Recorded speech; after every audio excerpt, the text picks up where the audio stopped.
Once there was a tree, and she loved a boy.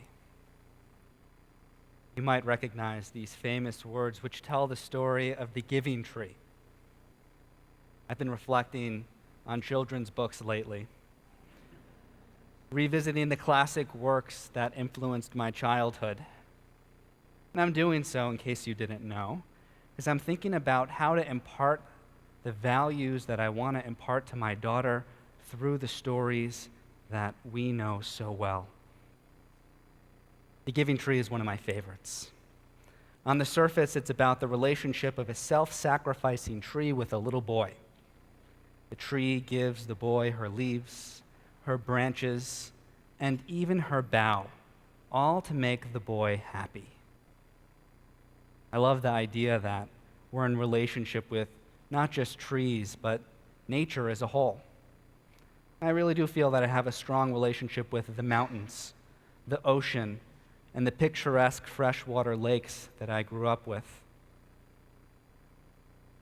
But in rereading The Giving Tree as an adult, I've begun to see a little more of a depressing narrative between the lines. The boy's relationship with the tree is just a little bit too one way. He exploits the tree's resources, picking her dry for the sake of his own happiness without giving anything in return.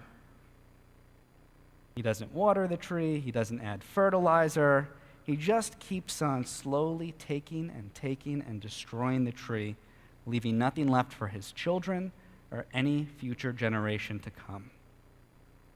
If I've ruined the Giving Tree for you, I am truly sorry. Feel free to return to the interpretation that you knew growing up. But we know that a story is not always just a story. Even a simple children's story can be about something larger. And the Giving Tree is not just the tale of a boy and an apple tree. It's the story of humanity's relationship with the environment and with the planet. Like the boy, we take, give back little, and we're slowly destroying our planet. I stay up at night sometimes and I wonder what the world is going to be like for my daughter Lila and for someday her kids. And I'm deeply concerned because of the looming threat of global climate change and the effects that it'll have on the world that we are passing down to Lila and to the next generation. Scientists from around the world are predicting that in the decades to come, our planet's going to be a very different place than it is now. In a forecast of the next century, predictions include ocean levels rising by feet, causing coastal flooding, and Boston is actually considered the world's 8th most vulnerable city to financial loss because of sea level rise. We'll see even more severe storms like the barrage of blizzards that hit our area last winter. We'll see droughts that'll continue to plague the West Coast, perhaps even more severely than the current one that's plaguing California right now. Rampant wildfires are going to tear out of control through forests, and species like the polar bear or even the black-capped chickadee, which is the Massachusetts state bird, are likely to go extinct because of our climate shifts that we're expecting. Coral reefs are going to further experience bleaching as the heat kills colorful algae that are necessary for their survival. The IPCC, the International Panel on Climate Change, which includes more than 1,300 scientists from around the world, including the United States, forecasts a rise of 2.5 to 10 degrees Fahrenheit over the course of the next 100 years. And I'm responsible for this. We're all responsible for this. We have collectively been digging the grave deeper and deeper for future generations. And we might not be suffering for our sins right now, but our children will. The next generation will. And this is a scary thought. During the high holidays, we actually emphasize how our sins are going to be visited upon our children and our children's children, and even our children's children's children's children. Poked avon avot al banim al shlishim va'al revi'im. Children will be punished for the sins of their fathers unto even the third or fourth generation. These are the words that we find in our High Holiday prayer book, but also we find them interwoven into the Ten Commandments. Now, other biblical personalities, they try to convince us that children aren't really going to suffer for the sins of their parents. The prophet Jeremiah tells us that when a father eats sour grapes, his children's teeth will not rot. Despite these assurances and the comforts of the later prophets and Jeremiah, I don't think we can be blind to the fact that our actions, our sins, are going to have consequences for the next generation. Our sins will be visited upon our children. Recently, Pope Francis has taken some criticism even from American Catholics for his encyclical, his writing to the communities of the world on the topic of global climate change. Critics suggested that we're probably better off leaving science to the scientists. Like Pope Francis, I'm not a climate scientist, though in respect to the Pope, he actually does have a degree in chemistry. But I am a Jew of faith. I'm a Jew who believes that our tradition commands us to be stewards of the earth, working to protect and to preserve it. I believe that we're in a relationship with nature, and that for our part, humanity hasn't lived up to its responsibility in that partnership. We've acted like a little boy, slowly destroying an apple tree. I believe this isn't just a Jewish or a Catholic issue.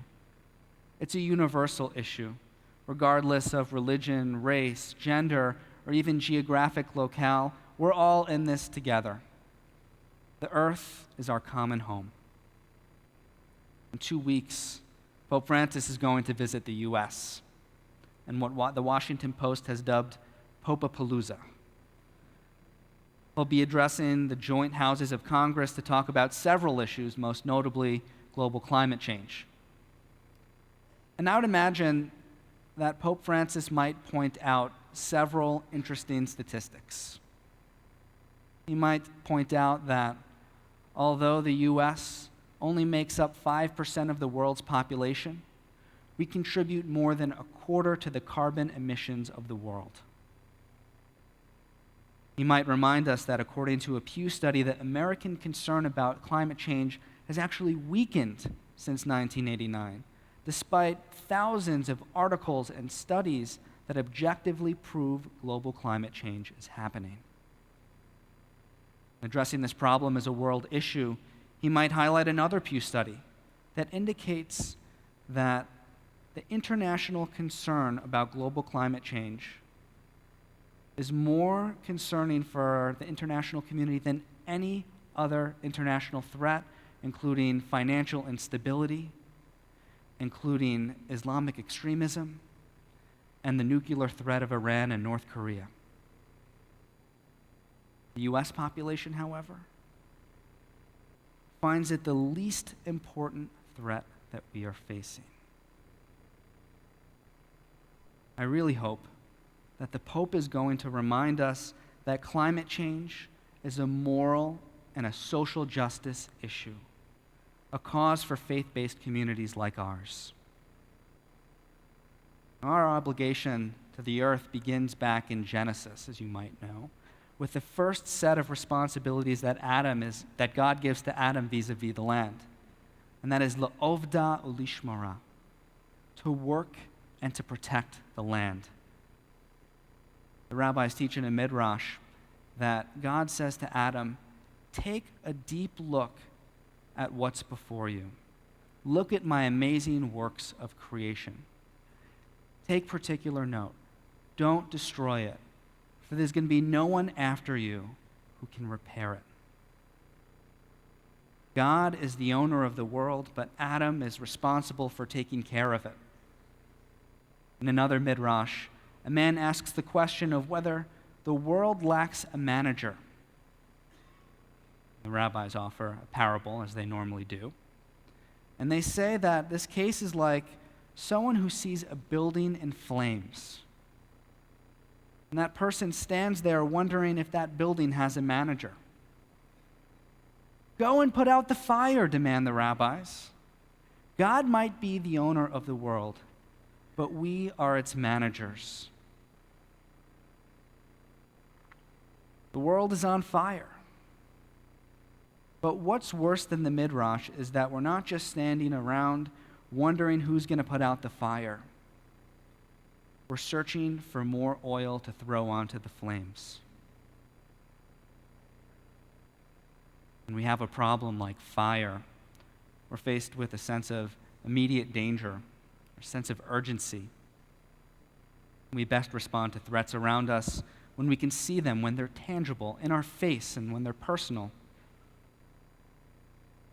I don't think many of us can say that we know victims of climate change, because climate change isn't like a roaring fire. It's more like a smoldering coal that slowly grows hotter and hotter until everything around it ignites. The danger of climate change is on the horizon, but it's not directly in our face. This might give us a false sense of security, a false sense that we can simply turn a blind eye or focus our attention on other issues. Responding to climate change is a long-term investment in our children's future, and it's worth the commitment. There's a famous story in the Talmud about a man named Honi. You may have heard this story before. We tell it on Tisha B'Av, we tell it on Tu B'Shvat quite often. And one day, this man named Honi is walking down the road, and he sees a man planting a carob tree. And he asks the man, how long is it going to take for that carob tree to bear fruit? The man responds, 70 years. 70 years, asks Honi. Do you really think you're going to be around to taste the fruit of that carob? The man answers, well, maybe not. But when I was born into this world, I found many carob trees planted by my father and grandfather. And just as they planted trees for me, I'm planting trees for my children and grandchildren so that they'll be able to eat its fruit. Pope Francis echoes the message of this story in teaching us that intergenerational solidarity isn't optional. It's a basic question of justice. We have received this world, and it belongs to all those who follow us as well. The world's on loan to us, under the condition that we pass it down to the next generation, l'dor vador. For some, it might be challenging to think of investing in climate change as a good investment. Not only is it an investment with no short-term return, but it seems that we're investing in losing less. There's any financial investors here? I know you can kind of relate. This might not be the greatest investment at first when you think about it. We're investing not for gain, but so that we lose less in the future, so that the world is going to be less damaged.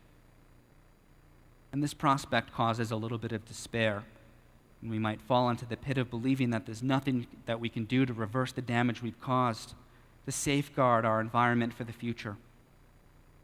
Moreover, pretty much every solution that's ever been proposed involves a lot of money, and it's costly and economically taxing. But this is the moral issue of our time. And we're a tradition of responsibility. We're a tradition of hope, and we're a tradition of action. Faith-based campaigns for justice have consistently been the driving force behind movements from civil rights to the legalization of gay marriage to passing universal health care to fighting the war on poverty. And faith-based movements will continue to be at the forefront of environmental justice as well. It really seems quite easy to procrastinate on taking responsibility for global climate change. The issue's kind of like a high school homework assignment. You think you've got another day to do it. Think you can push it off just one more day before starting. After all, we might think we've got another couple years before we might see any real problems occur. Maybe we say to ourselves, technology's going to get better, and the whole thing's going to be easier in a couple years. Maybe we say to ourselves, let's just wait and see. It's probably not going to be as bad as we think. The time is now. As the famous Rabbi Hillel rhetorically asks, V'im lo achshav imatai? If not now, when? Now is the time when we think about how we as individuals and we as a community can be environmentally responsible. Let's think about how we can change our lives, change our community, change our neighborhood, our state, our country, and the world. When you pull into the Temple Beth Elohim parking lot, I'm sure you might have noticed that there are a lot of cars with a bumper sticker, a Temple Beth Elohim bumper sticker, and it reads, "How do you tikkun olam?" How do you repair the world? This is the question that we should constantly be asking ourselves as we address how to respond to climate change. As a synagogue, we've already taken many steps to become more environmentally responsible. You might have seen an article in the paper by our own congregant Robert Cooper announcing that Temple Beth Elohim was a national runner-up in the energy efficiency category of the Cool Congregations Challenge. This annual competition is run by Interfaith Power and Light, a national organization that connects communities of faith to combat climate change. As Robert points out, we were the only Jewish congregation and the only Massachusetts congregation of any denomination to receive any recognition. We did so thanks in large part to our Temple Beth Elohim Green Team, which along with our TBE administration helped reduce our carbon dioxide emissions by 25%, saving $26,000 per year in energy bills. And we're not done yet. This year, our Green Team is helping to reduce our energy bills even further by bringing solar power to Temple Beth Elohim. Although you might not be able to see them, this year our roof is going to be equipped with solar panels, saving us money in the long run and helping us move towards a model of almost complete sustainability. And we hope our community members are going to contribute to this effort by taking steps in their own lives to become more environmentally responsible. The TBE Green Team is going to help get you started by handing out free energy-efficient LED bulbs on Yom Kippur. We want this one small act to illuminate all the avenues of environmental responsibility. And it's a small act, but it symbolizes something that's much bigger. It symbolizes that when our small individual steps are taken in tandem with every member of our community, we make a difference. One of the rabbinic sages, Ben Azai, teaches that one transgression causes another. But one mitzvah, one good deed that we do, even if it's a small mitzvah, causes even greater mitzvahs to come about. And as a community, we're seeking ways not just to change our lives, not just to change our community, but our state, our country, and even the world. I know, this is a mountain of a task that stands before us. And it's bigger than just our congregation. So on October 12th, Temple Beth Elohim is hosting dozens of Boston area congregations and faith-based organizations for an interfaith gathering to discuss plans for how local faith communities can come together and make an impact in the state of Massachusetts. We hope that in banding together, we'll launch a movement bringing faith voices into the discourse of decisions being made that impact climate change and our energy future here in Massachusetts. This is the first step in figuring out how we can respond collectively and do our part. I believe that changes made here in Massachusetts can actually set the tone for our nation, to unite us to act responsibly as a country. After all, it was Massachusetts that set the national model for universal health care. Massachusetts was the first state to legalize gay marriage. Now, federal law. Even small changes here can bring about massive repairs of our world. If you're interested, you can RSVP for the event by going to the TBE website and finding the Global Climate Change Initiative under the Social Action tab. Or there are flyers outside on the table inviting you to the event. You can take one on your way out or at some other point during the high holiday services. The time's now. Let's act for ourselves and for our children. Let's make sure we pass on to future generations a positive and healthy relationship with the earth. This tree, this giving tree, it's a tree of life to those who preserve it, and all who uphold it are happy. Its ways are ways of pleasantness, and all its paths are peace. The story of the giving tree ends with a stump, forsaken remnant of what was once a beautiful apple tree. The boy, now an old man, sits on the stump, and the tree is happy. But really, the situation is sad. There's nothing left for the boy's children, nothing left for grandchildren, nothing left for future generations. The task before us is challenging, but even more frightening than the hurdles ahead is the fear that we remain apathetic and destroy the blessings that we've inherited before we can pass them on. I pray that this new year inspires us to action, that it enlivens our soul to deepening our relationship with the earth. Let's plant the seeds so that the next generation can reap in blessing. Shana Tova.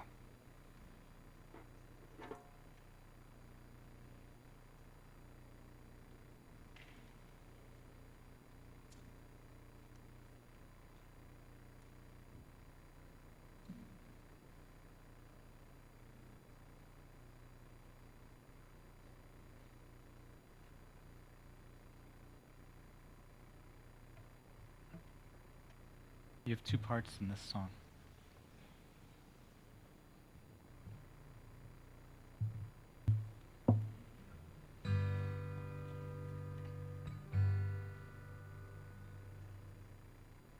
God's counting on me. God's counting on you. Try that. God's counting on me. God's counting on you. So I'm going to sing something like this. Na na na na na na na na na. Yeah, na, na. God's counting on me. God's counting on you. When we look, we can see things are not what they should be. God's counting on you. It's time to turn things around. Trickle up, not trickle down. God's counting on me. God's counting on you. Here's your part now. Hoping we'll all pull through. Hoping we'll all pull through. Hoping we'll all pull through. Me and you, try that with me. Oh, hoping we'll all pull through. Hoping we'll all pull through. Hoping we'll all pull through. Me and you. And when drill, baby drill, turns to spill, baby spill, God's counting on me. God's counting on you. Don't give up, don't give in. Working together, we all can win. God's counting on me. God's counting on you, hoping, oh, hoping we'll all pull through. Hoping we'll all pull through. Hoping we'll all pull through, me and you. There's big problems to be solved. Let's get everyone involved. God's counting on me. God's counting on you. And when we sing with younger folk, we can never give up hope. God's counting on me. God's counting on you. Come on, sing it. Oh, hoping we'll all pull through. Hoping we'll all pull through. Hoping we'll all pull through.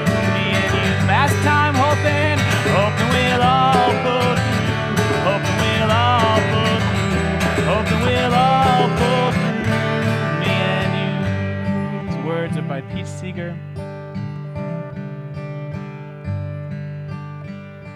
When we look and we can see things are not what they should be, God's counting on me. God's counting on you.